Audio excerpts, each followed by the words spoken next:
into the woods to grandmother's house. By the way guys, I just finished that movie. It's not a very good movie in my opinion. Hello everyone, it's Bo and welcome back to my channel. I hope all of you are having a wonderful summer. Today I'm going to be reviewing two Browcaras that I have been using.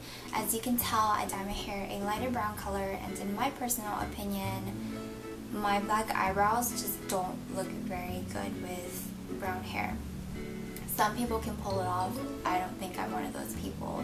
As you can tell, I have pretty full black eyebrows, and like the strands of my eyebrows are pretty thick. So yeah, I'm not one of those that can get by without doing the eyebrows. So I have been using brow tints, and today I'm going to be reviewing the Holika Holika EyeLove Proof Hyper Waterproof Browcara in number 2. Which, to my understanding, or to what I know, this only comes in two different colors, a lighter brown and this dark brown here. And then the other one I'm going to be reviewing is the Etude House Color My Brows in number 4 Rich Brown, and this Browcara comes in 4 different shades.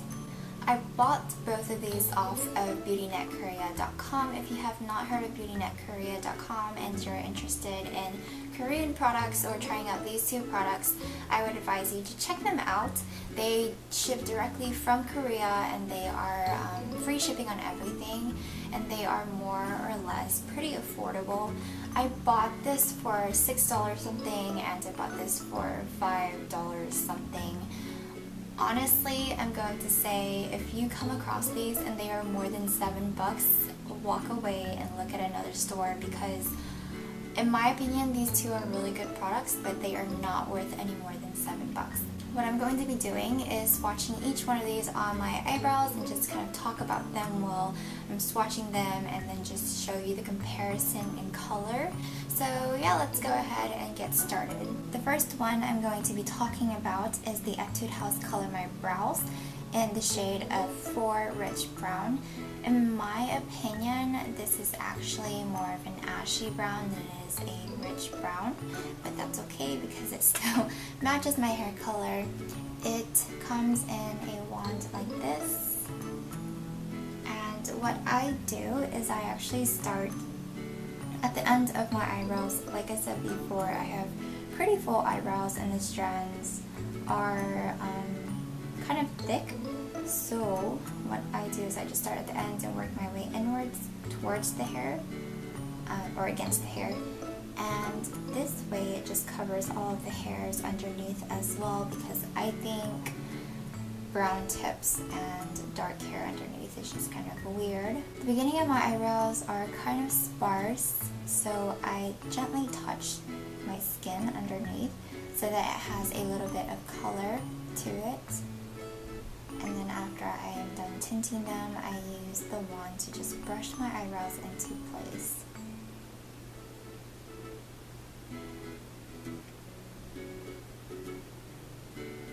The number one thing to remember about this Browcara is that it is pretty pigmented. The formula of the Browcara is somewhat of a cream gel, so it tends to get a little thick sometimes if you don't wipe off the excess product. And you definitely want to use a light hand when you are doing your eyebrows. This is what the Color My Brows Browcara from Etude House in number 4 Rich Brown looks like on me. It matches my hair pretty decently well.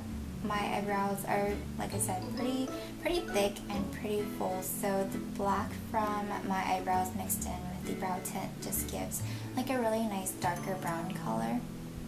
The next Browcara is the Holika Holika EyeLove Proof Browcara in shade number 2. I'm going to be talking about the waterproof staying power of this real quick. The staying power of the waterproof Browcara, this waterproof Browcara, is okay. It's not the best. I would say during like a light rainfall or humidity, it does stay up pretty well. It doesn't transfer, neither does it flake. But if you're thinking of going to the pool or to the water park, I go to the water park a lot and to the pool a lot. And like I said before, I don't like having black brows and brown hair, so I usually apply this on. But within like an hour or after an hour max, this has disappeared and I'm back to having black brows and brown hair. So if you're just looking for something, if you don't really go to the water park or the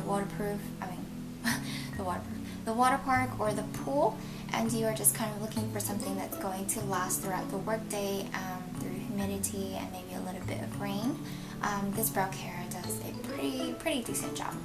This one comes in a wand applicator again. If you can tell, it has more of an orange tint than an ash tint like the Etude House one. And this one is also, in my opinion, a lot more pigmented than the Etude House one. So on this eyebrow, I'm just going to, again, work from the end of my eyebrows with a very light hand, working against the strands and inwards.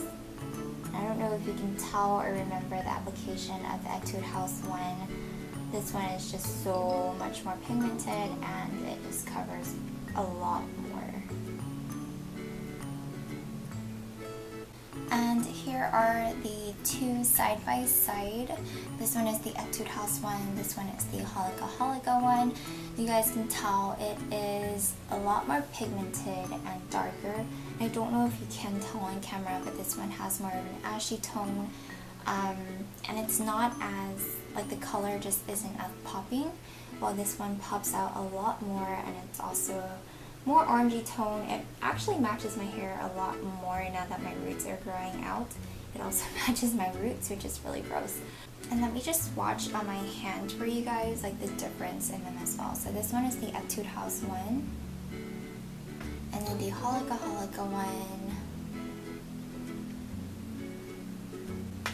So this is what they look like. This one has an ashy brown tone. This one has like an orangey brown tone. And you can't really tell, I guess, because like I said, I just have dark eyebrows, so the black kind of mixes in. But if you were to have lighter eyebrows, you definitely want to consider if you are going for more of an ashy look or an orangey brown look.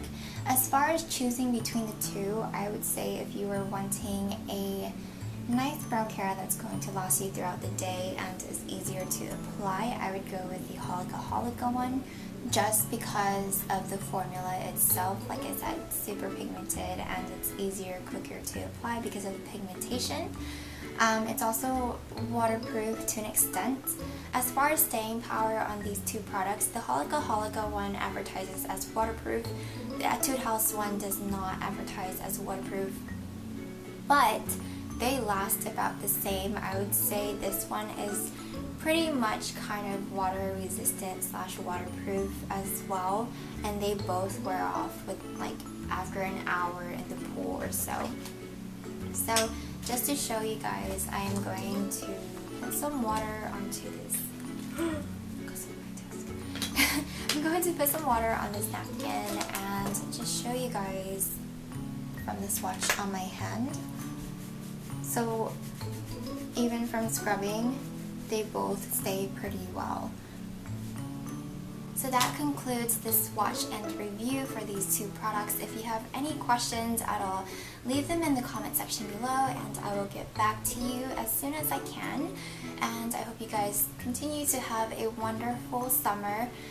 Don't forget to subscribe for more videos and I will talk to you in my next one. Bye!